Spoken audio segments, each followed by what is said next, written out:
Hey everybody, welcome back to the channel. This is Drew from Clean Cheap Shots. Today I've got two VRs, one for Rick over at Vintage Oddball Cards. He's celebrating 2,000 subscribers. Congratulations, Rick.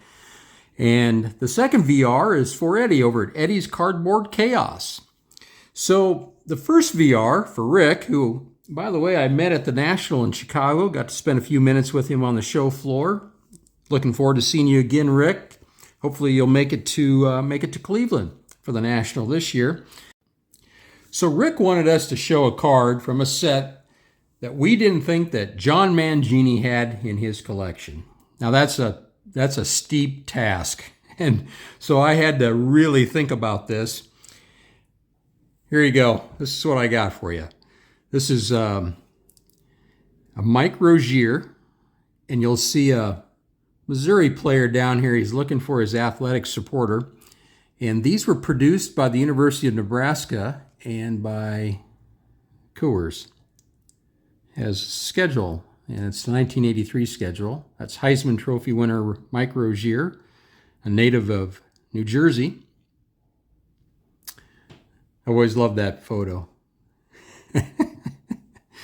But so that's my challenge to John Mangini. I don't know if you're going to have any University of Nebraska produced cards. So I wanted to show just a few more cards from a different set, not a very prominent set. I think that's pronounced Leasley, but I'm not sure. But here you have Mick Tingelhoff, who is in the NFL Hall of Fame. Played for the Minnesota Vikings, position of center. And there you go. And I found it interesting that, again, Mick Tingelhoff, who's in the Hall of Fame, did not ever make first team all-conference while he was at the University of Nebraska. So Mick Tingelhoff, Dave Remington, who played for the Cincinnati Bengals, another center for the University of Nebraska. He, of course, is the namesake of the award that goes to the best center in the country each year, the Dave Remington Award. I got Vince Ferragamo, who played in the Super Bowl, was quarterback for the Rams. Turner Gill, who was a minor league prospect with the Cleveland Indians and, of course, a quarterback at the University of Nebraska. And then also I have a few more. A couple of Roger Craigs. And that's why I've got the jersey in the background here. And I'll show it in a moment, but I've met Mr. Craig, a few times over the years. He gave me this, I got this jersey from him, and he autographed it. And I've got a helmet and a few other items. I seem to run into him quite a bit here in Lincoln, Nebraska. I know he lives out in California now, but he comes back to his alma mater quite often. And so I got those, and I also had Willie Harper and Tom Rathman. Now, what's interesting about these cards is that all of these guys played for the San Francisco 49ers. Willie Harper was a defensive end.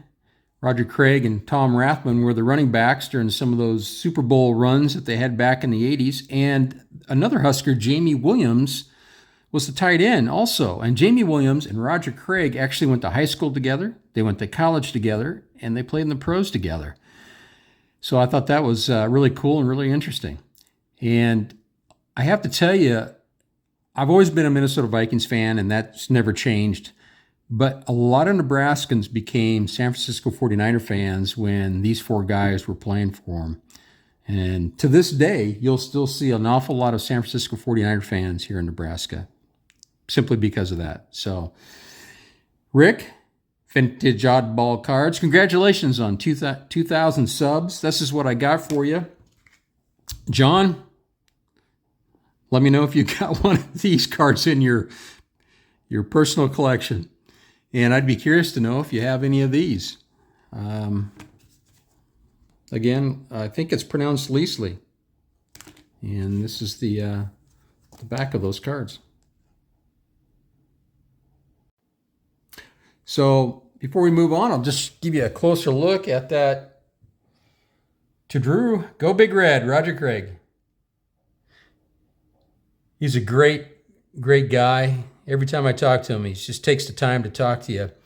Now, I got one question, especially for those people that are from the Bay Area.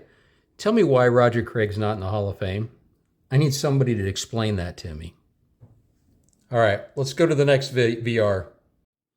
Okay, we had a little stage reset there. So Eddie over at Eddie's Cardboard Chaos is celebrating 5 years on YouTube. Congratulations, Eddie. He asked us to show 5 cards that have something in common. So in the background, you see a catcher's mask. I'm not sure. I'm thinking it's from the 1940s, but if anybody has any information on it, I'd sure welcome that. I think it's kind of unique, and I'll show a little bit better picture of it in a moment, but it's got a visor back here. So I always thought that was neat. I picked that up at a card show, a TriStar Productions card show back in, had to be the early 2000s. I just fell in love with that catcher's mask. So back to the 5 cards that have something in common. Okay, so there are 4 things that these cards have in common. The first is, well, they're all catchers, if you haven't figured that out. Secondly, all 5 guys are non-Hall of Famers. Now, most collectors want to call them commons, but I'm hoping you'll give me an opportunity to prove to you that these men were not common. So we'll start with the first one, and that's going to be Jim Hegan. And I'll put Jim over here. Well, I'll show you Jim first. So here's Jim Hegan. He's on his. This is on his 1953 Topps card. Now, Jim Hegan caught 3 no-hitters. The first one was on July 10th, 1947, Don Black of the Cleveland Indians. His second no-hitter that he caught was with Bob Lemon on June 30th, 1948, with the Cleveland Indians. And then again, on July 1st, 1951, he caught Bob Feller's no-hitter with the Cleveland Indians. And I also like to mention that Mr. Hegan served 3 years in the United States Coast Guard from 1942 to 1945. Next, we have Del Crandall, and this is another 1953 card. Del Crandall. Put Del here. Well, Del Crandall caught 3 no-hitters. His first was on June 12th, 1954. Pitching was Jim Wilson of the Milwaukee Braves. The second no-hitter was on August 18th, 1960, with Lou Burdett with the Milwaukee Braves. And the third one was on September 16th, 1960, with Warren Spahn pitching with the Milwaukee Braves. And Del Crandall entered the Army in 1951 and served 2 years during the Korean War. All right, next we've got Sammy White. And Sammy White caught Mel Parnell's no-hitter on July 14th, 1956. Mel Parnell was with the Boston Red Sox at the time, and this is his 1956 card. I'll slide that over a little bit more, maybe behind, so we can see it a little bit better.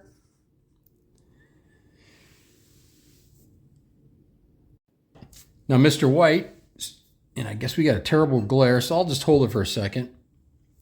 Now, Mr. White was a star basketball player at the University of Washington, and he spent 9 months with the United States Naval Reserve in 1946. Clyde McCullough, and I hope I'm pronouncing that correct. This is 1952 Topps card. Now, what's interesting before I get into the Clyde's background real quick is I purchased this card, got it in the mail, and I got a business card with it that said to check out my YouTube channel for some fun. And I realized that I'd purchased this from somebody that I'm already subscribed to on YouTube, and he subscribed to me, and that's Mr. 95 Cents. So shout out to Mr. 95 Cents. So back to Clyde here. Clyde caught Sam Jones's no-hitter on May 12th, 1955, when he was with the Chicago Cubs. Sam Jones, you may recall, was one of the original Black 12 aces, meaning they had won 20 games in a season. So we'll put Clyde there. Well, next up, we have this 1956 Topps card of Walker Cooper. Now, Walker Cooper caught 2 no-hitters. His first was on August 30th, 1941. Lon Warneke was pitching that day for the St. Louis Cardinals. His second no-hitter came on August 11, 1950. Vern Bickford of the Boston Braves was pitching that day, with Walker Cooper catching. And he also served in World War II with the United States Navy from 1945 to the end of spring training in 1946. Now, one more thing I'd like to share about Walker Cooper is that during the 1943 World Series, Walker Cooper was catching his brother Mort Cooper, and they won the only game for the Cardinals against the Yankees during that series. But that's not the entire story. Mort and Cooper's father had passed away that morning from a heart attack, and the brothers opted to play because they felt their father would have wanted them to play on. Now, Walker caught the last out, which was a pop-out of that game, and in the locker room, Walker said, "We gave that one to Dad." After the Cardinals returned to St. Louis for Game 3, Walker carried his father's unused game ticket in his pocket, and he made sure that the ushers didn't allow anybody to sit in his father's seat at the game.